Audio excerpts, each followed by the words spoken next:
Diabetes is a serious chronic health threat. Diabetes. Type 2 diabetes. With diabetes. Type 1 Diabetes. diabetes. About diabetes. Diabetes. Anything can go wrong. Pre-diabetes. Diabetes.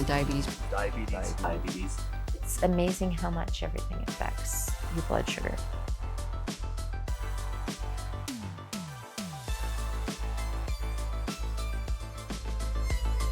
Welcome to the Okanagan, a place that I have been calling home for over a decade. From our pristine lakes to our alpine mountain trails, I believe that we have a little bit of everything around here. But like every good story, there's always a bit of a twist. Working as a pharmacist in the community, with a specialization in diabetes, I've witnessed firsthand the preventable decline in patients' health due to their inability to manage and monitor their blood sugars. The bigger problem here is that we are not alone. It's estimated that a staggering 1 in 3 people in Canada have diabetes or prediabetes. That's a new diagnosis every 3 minutes, which we have been keeping track of in the bottom right of your screen. Mismanaged diabetes is a leading cause of blindness, causes 30% of strokes, 40% of heart attacks, 50% of kidney disease needing dialysis, and 70% of all non-traumatic leg and foot amputations. But it doesn't have to be this way. In my practice, I've seen that some of the smallest changes have the greatest impact on quality and quantity of life. Over the last year, I have talked to local health practitioners, as well as some of my patients who are living well with diabetes, to share some of their thoughts and opinions to help those who are at risk or currently in a similar situation. And I wanted to share all of this with you. Maybe you might learn something so that you can reduce your risk of developing diabetes and of those around you. So let's go downtown and get a better understanding of the public's perception of diabetes.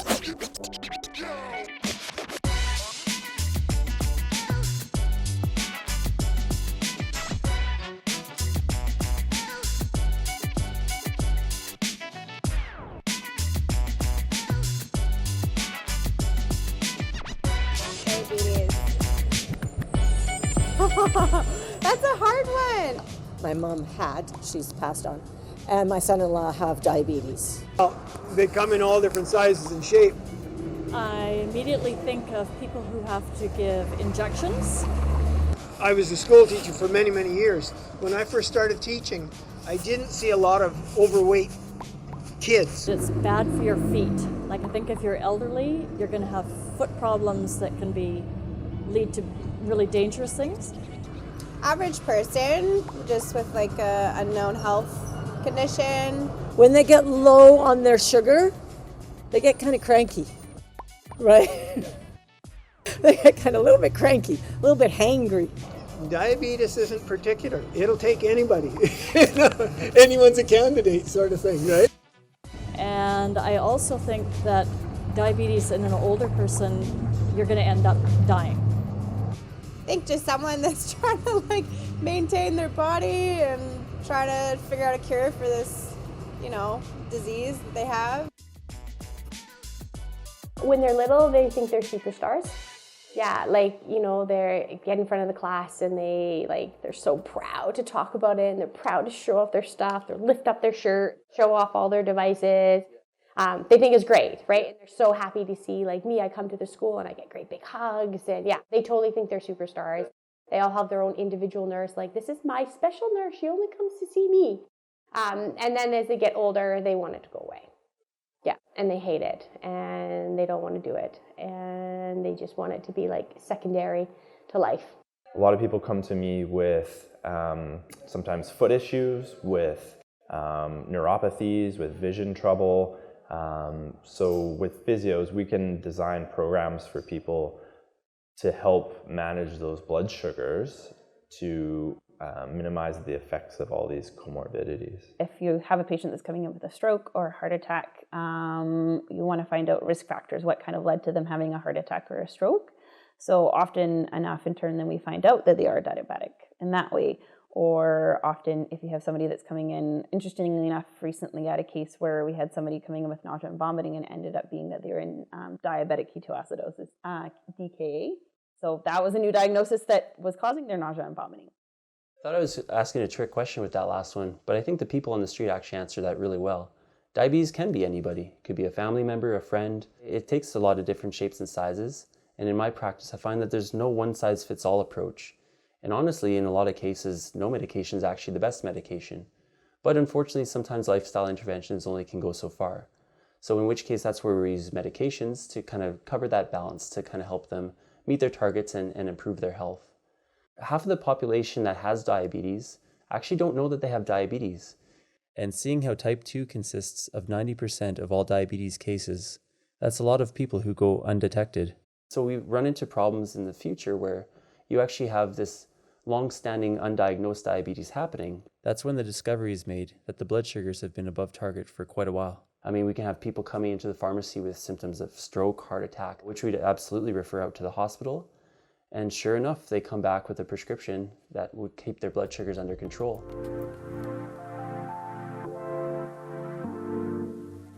I don't know, maybe 60%?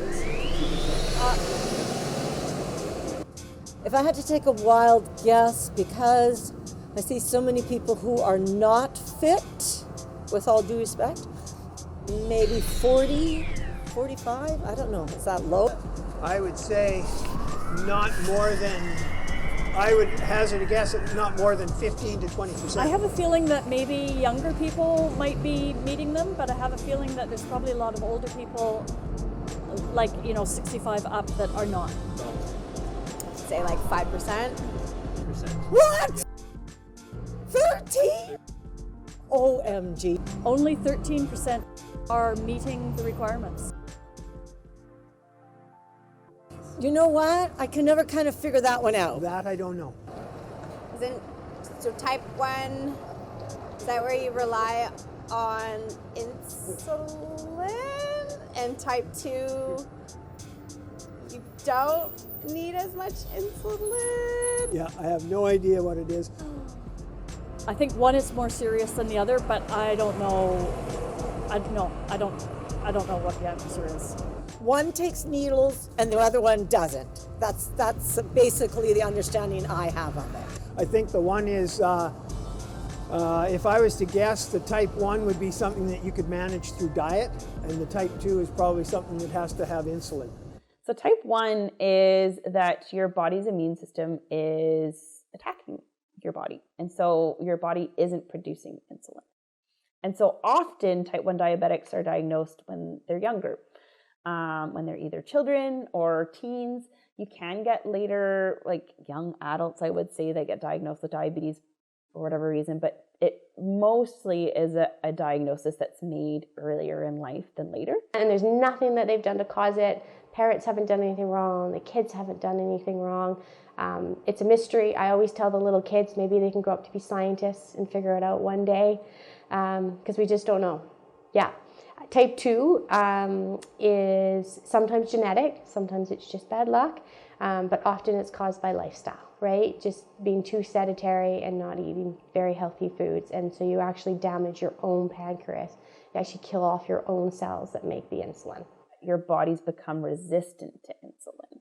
So your body's still producing the insulin, but your body's just not sure how to use it. So that's why still your blood sugar will go high or your blood sugar goes low, more commonly if you're on medications. And now there's actually a type 3 diabetes. So the type 3 diabetes is that insulin growth factor dysfunction in the brain is associated with Alzheimer's disease. And we know Alzheimer's disease is associated with amyloid plaques. And so that's where the cardiovascular risk comes into play, because we know that cardiovascular risk is associated with the development of Alzheimer's as well. So plaque buildup in arteries is what causes heart attacks, what causes strokes or mini strokes. So if diabetes isn't controlled well, then there's that plaque formation, arteries start getting clogged up, and then you have a heart attack, stroke, and then they see me.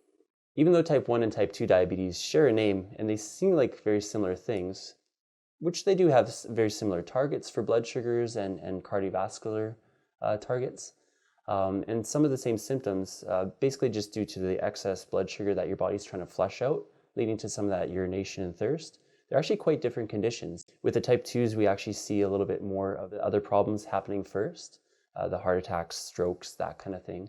Whereas type 1 is a bit more of a medical emergency where actual acids are produced in the blood from different metabolic effects. Yeah, and that's actually something that we have to hospitalize these children and get them on insulin right away.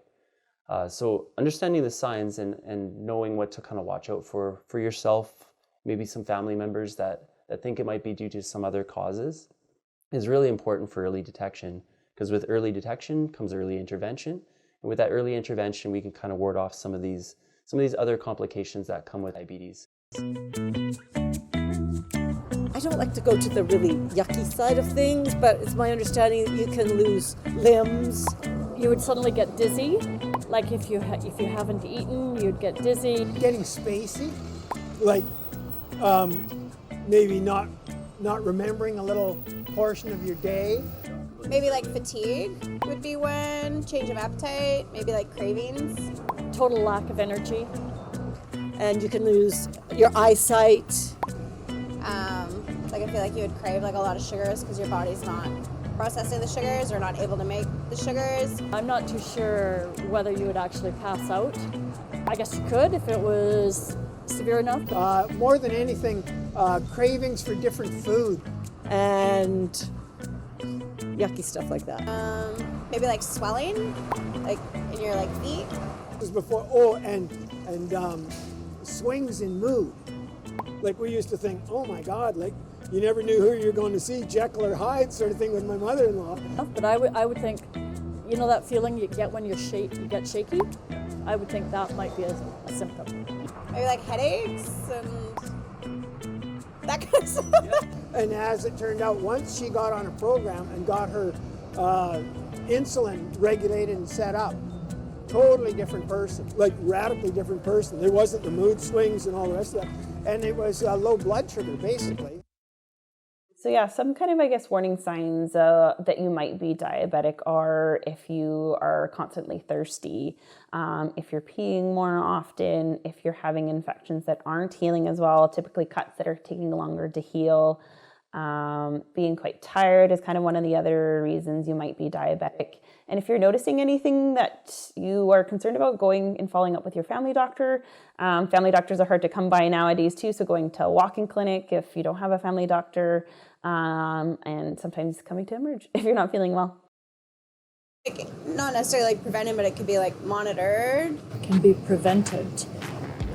I don't think so. Well, they don't produce sugar. They shouldn't abuse sugar.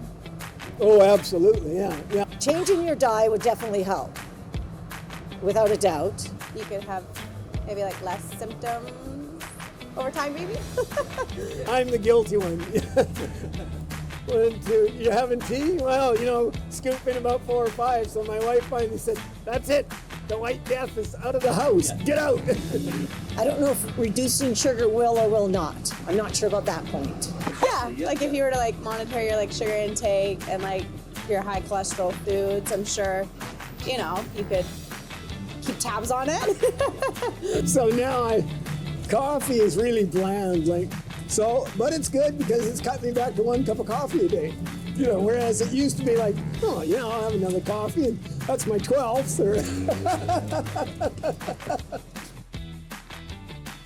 Yes.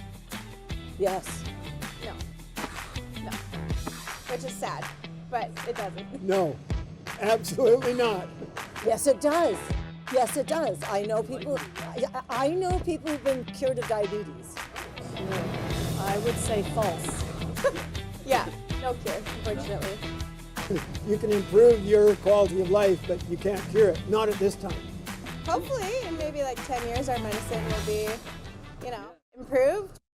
We can manage the complications with diabetes, but being a diabetic it's one of those things that I think if you start helping yourself, it only gets better, and the symptoms can even go away depending on how severe your symptoms can be. So I think it's now's the time to start, and now's the time to be motivated to help yourself and get back some of your function and your health, and live an active lifestyle like you want to.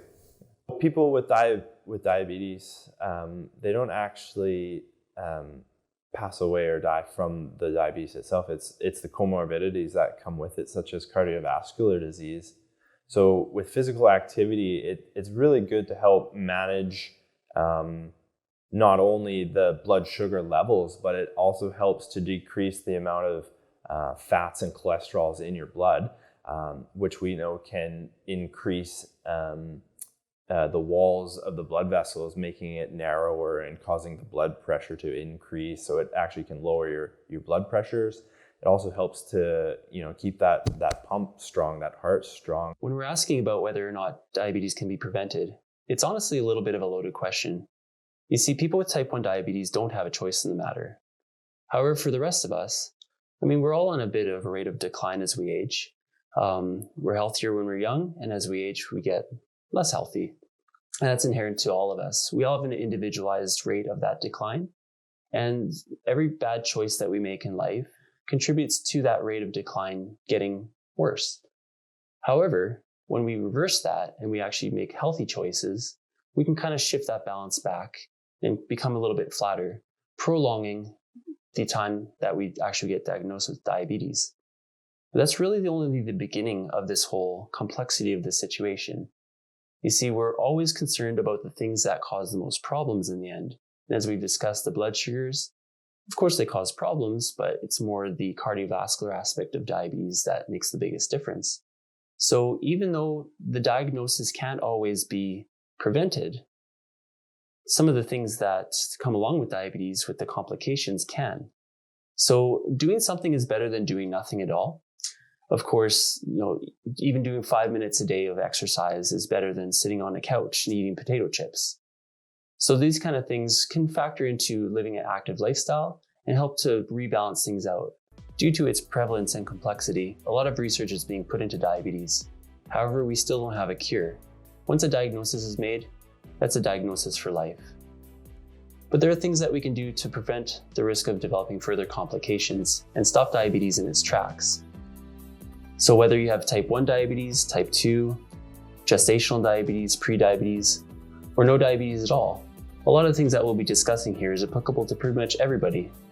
And so that's what I'd like to focus on for the rest of this series. We'll be following a bunch of my patients and their health practitioners, showing what they're doing and what kind of changes that they've made in their lives to learn that life is sweet and that they can be living well with diabetes. Thanks for joining us for our first episode, everybody. Stay tuned for the next one, where we're going to talk about insulin and some of the costs associated with diabetes management. I'm also going to throw a continuous glucose monitor on myself, and we can evaluate the blood sugar levels of somebody with diabetes versus somebody without. See you then. As we conclude this episode, consider this shocking fact. 6 people have been diagnosed with diabetes in the time it took to watch. This isn't just a stat. It's a stark reality that could affect anyone, including you or your loved ones. Make your health a priority. Schedule a conversation with a healthcare provider today.